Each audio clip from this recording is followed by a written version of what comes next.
इन्दुशैवन्दियाणं त्रिभुवनहितमहुर्विशद्वक्काणम् अन्तातीतगुणाणं नमोजिनाणं जितभवाणम्। बोलिए श्री खजराठ मल्लीनाथ भगवान की जय। आचार्य श्री कुंद कुंद स्वामी की जय। हम सभी बड़े सौभाग्यशाली हैं जो हमें पंचास्तिकाय जैसा महान ग्रंथ अध्ययन के लिए मिल रहा है। हम सभी इस प्राकृत ग्रंथ की एक एक शब्द के साथ अर्थ करते हुए विनय पूर्वक स्वाध्याय कर रहे हैं। आचार्य कुंद कुंद स्वामी के रहस्यों को समझने का प्रयास कर रहे हैं। आज हम दो गाथाओं का अध्ययन करेंगे, क्रमशः गाथा क्रमांक 83 और 84। इन दोनों गाथाओं में धर्म द्रव्य का वर्णन है और इसके बाद कुल 7 गाथाओं में धर्म और अधर्म द्रव्य का बहुत अच्छे से वर्णन आचार्य कुंद कुंद स्वामी करेंगे। दोनों गाथाएं आपके सामने हैं। पहले गाथा क्रमांक 83 उच्चारण। धम्मत्थिकाय धम्मत्थिकाय मरसम मरसम धम्मत्थिकाय मरसम। अवन्न अवन्न आधना पुरण अवन्न गंधम अवन्न गंधम। असद् असद् आधना पुरदा असद् मप्फासम मप्फासम आधप्पा फ मप्फासम असद् मप्फासम। लोगागाढम लोगागाढम पुट्ठम पुट्ठम आधट्टा ठ में बिंदी पुट्ठम। पिहुल पिहुल मसंखालीय मसंखालीय पदेशम पदेशम। धम्मत्थिकाय मरसम धम्मत्थिकाय मरसम। अवन्न गंधम असद् मप्फासम अवन्न गंधम असद् मप्फासम। लोगागाढं पुट्ठम लोगागाढं पुट्ठम।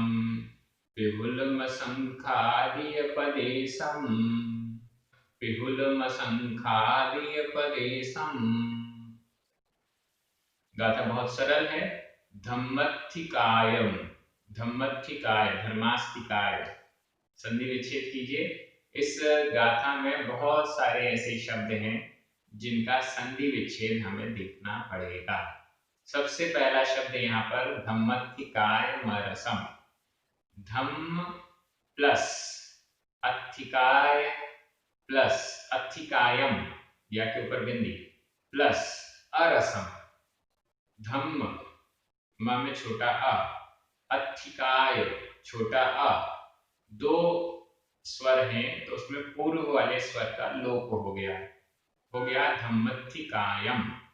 और फिर कायम में भी य के ऊपर बिंदी है और आधा मा हो गया और अरसम का अ हो गया तो मा और अ मिलकर मा पूरा हो गया। धम्मत्थिकाय मरसम। धम्म अत्थिकायम धर्म अस्तिकाय। 5 अस्तिकायों में से अब धर्मास्तिकाय की चर्चा प्रारंभ हो रही है।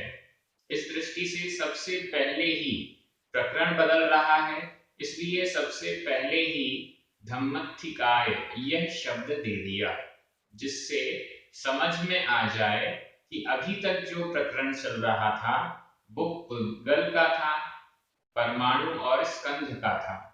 अब यह प्रकरण बदल गया और अब आगे की गाथा धर्मास्तिकाय की है। इस दृष्टि से सबसे पहला शब्द ही धम्मत्थिकाय यह लिख दिया गया। आप देख रहे होंगे बाकी गाथाओं में जिस भी चीज का प्रकरण चल रहा है उसका अक्सर नीचे चौथे चरण में ही नाम दिया जाता था, लेकिन यहाँ प्रकरण का प्रारंभ है, इस दृष्टि से सबसे पहले ही नाम लिया गया। संज्ञा उपस्थित कर दी कि धर्मास्तिकाय का प्रकरण है, धर्मास्तिकाय का स्वरूप यहां से बताना शुरू कर रहे हैं। धम्म अस्तिकायम, धर्म अस्तिकाय, धर्मास्तिकाय। 6 द्रव्यों में से 5 द्रव्य अस्तिकाय हैं। अस्तिकाय की चर्चा पहले हो चुकी है। अस्ति का मतलब है मौजूदगी, जिसका अस्तित्व है, और काय का मतलब है जो शरीर के समान, शरीर के जैसे बहुप्रदेशी है, वह अस्तिकाय कहलाता है। धर्म द्रव्य भी अस्तिकाय ही है। इस दृष्टि से धर्म द्रव्य का यहाँ पर वर्णन आ रहा है, धम्मस्तिकायम, धर्मास्तिकाय। ऐसा धर्मास्तिकाय का स्वरूप कैसा है वो अब हम यहाँ पर देख रहे हैं। सबसे पहला विशेषण आया अरसम, अरस, रस रहित है। धर्म द्रव्य धर्मास्तिकाय रस रहित है। उद्गल का पहले वर्णन चल रहा था, उद्गल का वर्णन होने के बाद फिर धर्मास्तिकाय का वर्णन आया। उद्गल में जो गुण थे उन गुणों का ही यहाँ पर सबसे पहले लिंक जोड़ा जा रहा है। पिछली गाथाओं में बताया गया कि उद्गल में वर्ण होता है, रस होता है, ये एक रस, एक वर्ण, एक गंध इत्यादि। तो यहाँ पर एकदम स्पष्ट कर रहे हैं कि उससे जोड़ते हुए उद्गल में भले होता है लेकिन धर्मास्तिकाय में अरसम, रस रहित है। धर्मास्तिकाय का स्वरूप रस से रहित है। रस उद्गल में पाया जाता है, धर्मास्तिकाय में, धर्म द्रव्य में नहीं पाया जाता है। फिर आगे चल रहे हैं अवर्ण गंधम, अवर्ण गंधम। यहां पर समास हुआ है, अवर्ण अशब्द दोनों में लग जाएगा, अवर्ण और अगंध। धर्म द्रव्य वर्ण यानी कलर से भी रहित है। धर्म द्रव्य का कोई कलर नहीं है, और अगंध, गंध भी नहीं है। धर्म द्रव्य का ना तो रस है, न वर्ण है, न गंध है। कोई सुगंध या दुर्गंध धर्म द्रव्य की, धर्मास्तिकाय की नहीं होती है। आगे असद्दमपहासम, इसका भी संधि विच्छेद कीजिए। असद्दम आधम, अपहासम अ, आधम और आ मिलकर म पूरा हो गया। असद्दम अशब्द है, शब्द से रहित है। धर्मास्तिकाय शब्द रूप नहीं है, अशब्द है। और अपहासम अस्पर्श, फास यानी स्पर्श, अस्पर्श, स्पर्श से भी रहित है, स्पर्श गुण से भी रहित है। रस से रहित है, वर्ण से रहित है, गंध से रहित है, शब्द से रहित है और स्पर्श से रहित है। इन सब से रहित धर्मास्तिकाय होता है।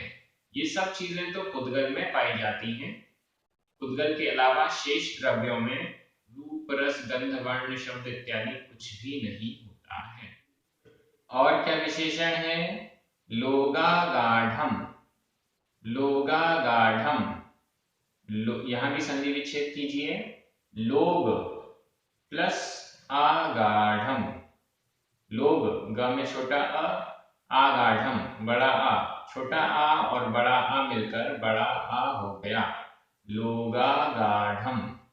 लोक में आगाढ़म, आगाढ़, व्याप्त। लोक में आगाढ़ यानी अच्छे टाइटली भरा हुआ, पूरे लोकाकाश में टाइट भरा हुआ, पूरे लोकाकाश में फैला हुआ, पूरे लोकाकाश में विस्तृत, तो इसलिए व्यापक, पूरे लोक में व्याप्त है। धर्मास्तिकाय पूरे लोक में व्याप्त है। अब यहाँ पर पूरे लोक में व्याप्त है का क्या तात्पर्य? अलग अलग द्रव्य अलग अलग प्रकार से व्याप्त होते हैं। जैसे जीव है, जीव हमेशा पूरे लोक में व्याप्त नहीं होता, केवल केवली समुद्घात के समय पर लोक पूर्ण अवस्था में ही पूरे लोक में व्याप्त होता है। तो क्या ऐसे ही धर्मास्तिकाएं भी कभी कभी पूरे लोक में व्याप्त होती है, कभी कभी थोड़े से स्थान में रहती है, ऐसा है क्या? नहीं। तो इसलिए अगला विशेषण दे रहे हैं पुट्ठम। पुट्ठम स्पृष्ट है, छुई हुई है, पूरे लोक में व्याप्त है, लोकाकाश के एक एक प्रदेश को छुआ हुआ है। पुट्ठम यानी स्पृष्ट, स्पृष्ट यानी छुआ हुआ। धर्मास्तिकाय का धर्मास्तिकाय संख्या में एक है, एक ही धर्मास्तिकाय है। इस धर्मास्तिकाय के प्रदेश पूरे लोक में व्याप्त हैं और पूरे लोक के प्रदेशों को पुट्ठम स्पृष्ट छुए हुए हैं। मतलब लोकाकाश का एक एक प्रदेश धर्मास्तिकाय के द्वारा छुआ हुआ है। कैसे छुआ हुआ है? एक और विशेषण पिहुल मसंखादीय पदेशम। संधि विच्छेद कर लीजिए। पिहुलम आधा म, असंखादीय अ, आधा म और अ मिलकर म पूरा हो गया। पिहुलम पृथुल है, पृथुल है, पृथुल का मतलब है घना है, पृथुल का मतलब है बीच बीच में खाली स्थान नहीं है, बीच बीच में खाली स्थान नहीं है, पूरे लोकाकाश के प्रदेशों को छुआ है, तो कहीं पर भी खाली स्थान नहीं है, एकदम घनत्व के साथ है। पूरे एक एक प्रदेश पर धर्म अस्तिकाय का एक एक प्रदेश, लोकाकाश के एक एक प्रदेश पर धर्मास्तिकाय का एक एक प्रदेश सेट है, एकदम व्यवस्थित है। असंखादीय पदेशम, यहाँ ये असंखादीय पदेशम जो है वो धर्मास्तिकाय का विशेषण है।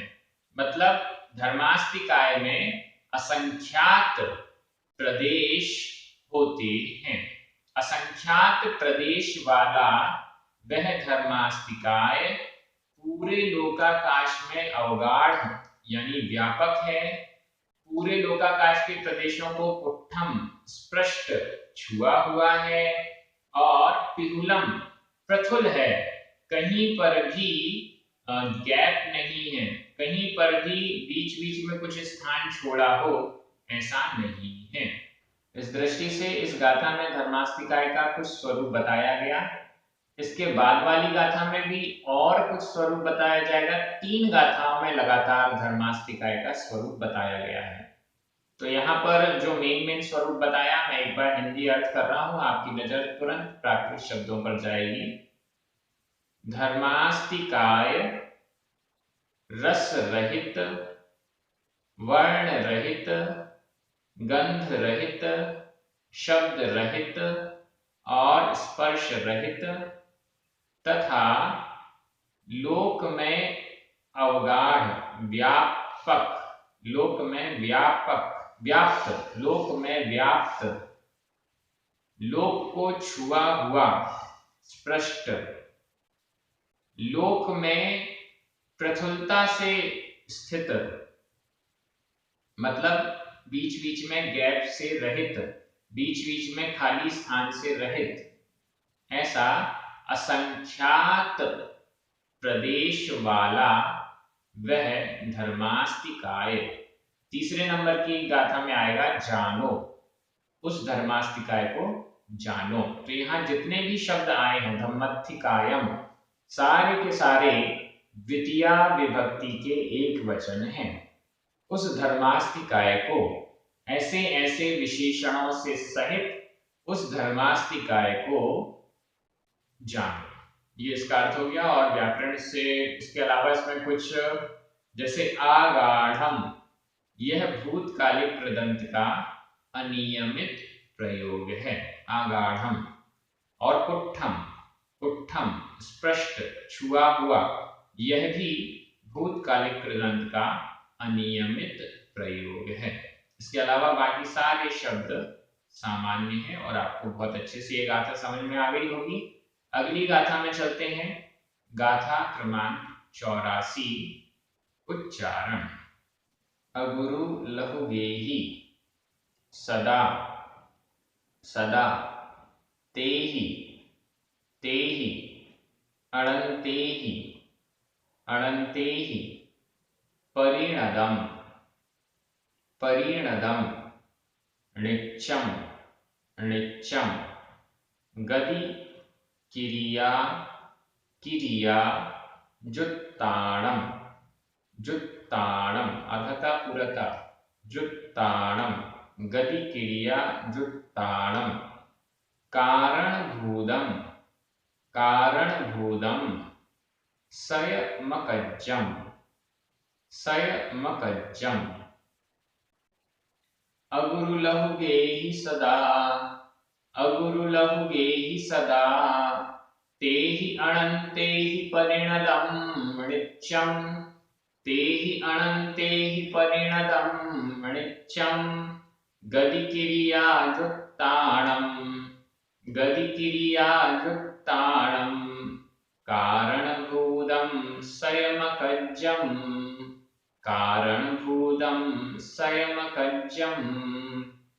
ये गाथा भी बहुत सरल है और धर्मास्तिकाय का स्वरूप जो कुछ पहली गाथा में बताया गया और कुछ जो बचा हुआ है वो इस दूसरी गाथा में बताया जा रहा है। यहाँ पर धर्मास्तिकाय इस शब्द का प्रयोग नहीं हुआ है क्योंकि इससे पूर्व वाली गाथा में यह प्रयोग हो चुका है।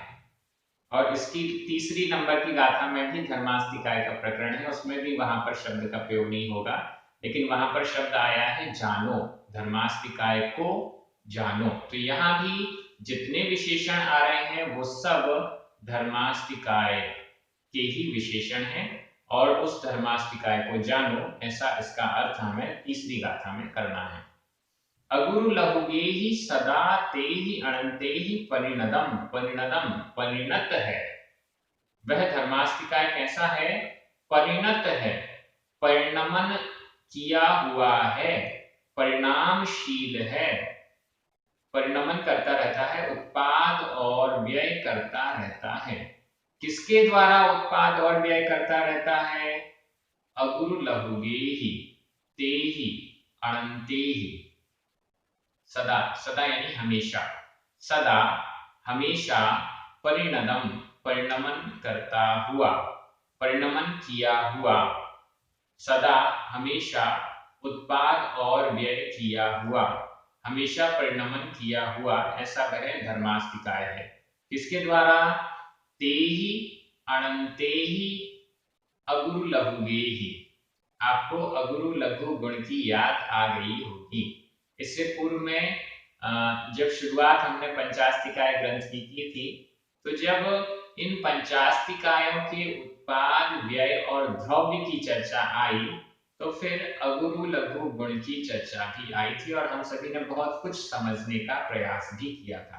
आपको याद आ गया होगा।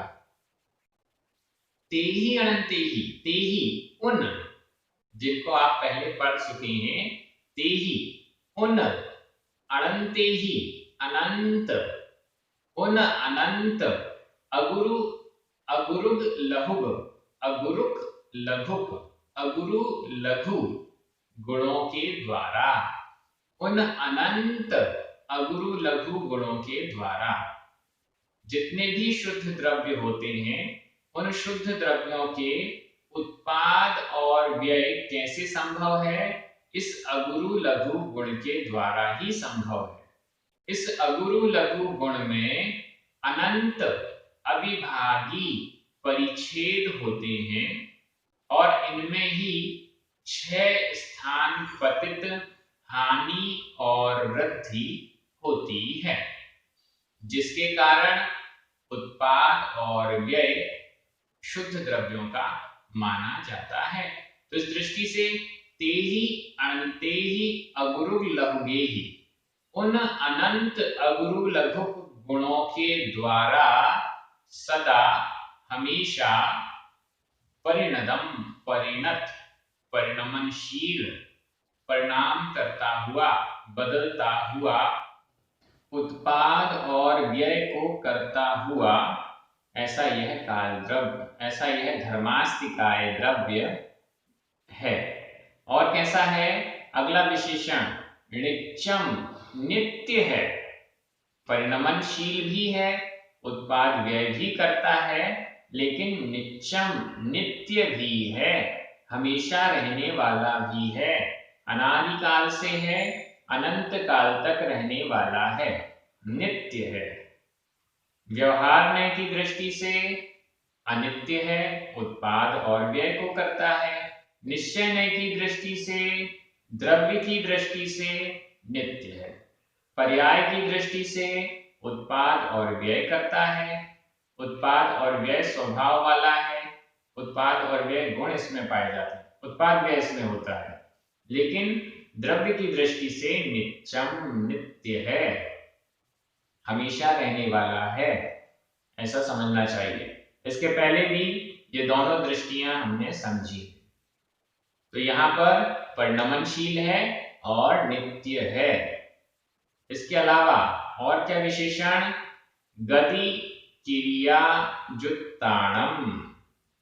बहुत देर से वेट कर रहे थे, धर्मास्तिकाय की परिभाषा तो आई नहीं। धर्मास्तिकाय किसे कहते हैं, धर्म द्रव्य किसे कहते हैं, आप सभी ने बहुत पहले पढ़ा भी है। गति में सहायक, चलते हुए जीव और पुद्गलों को जो चलने में सहायक होता है उसे धर्म द्रव्य कहते हैं। तो यहां पर आ गया गति क्रिया जुत्ताणम।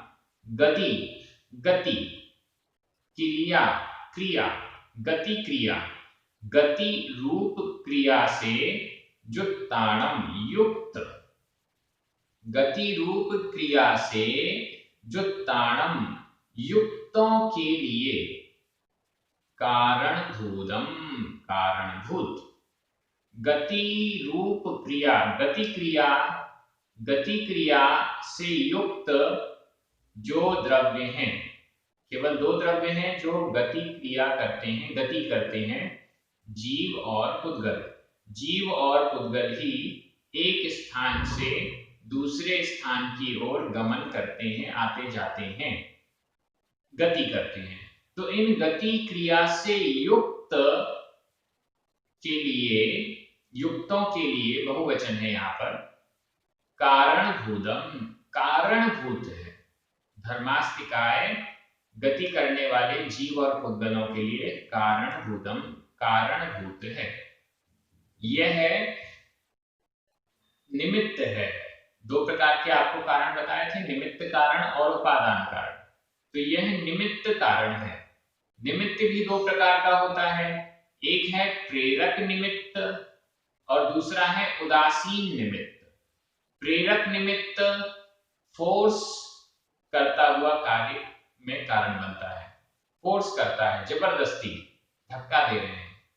लेकिन उदासीन निमित्त उदासीन है, आपको कार्य करना है तो आपको हेल्प दी जाएगी, नहीं करना है तो हेल्प नहीं दी जाएगी।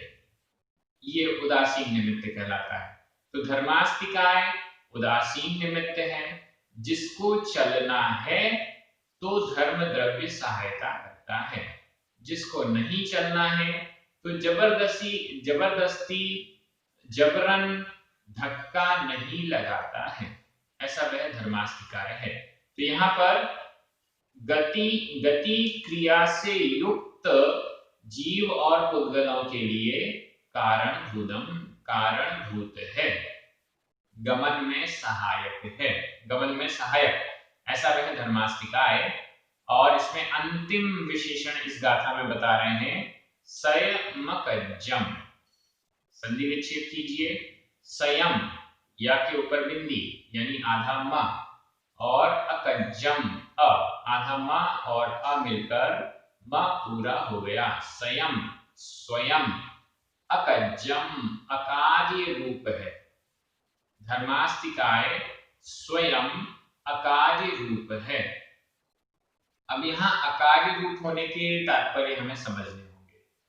धर्मास्तिकाय अकार्य रूप है, मतलब किसी अन्य द्रव्य का कार्य नहीं है।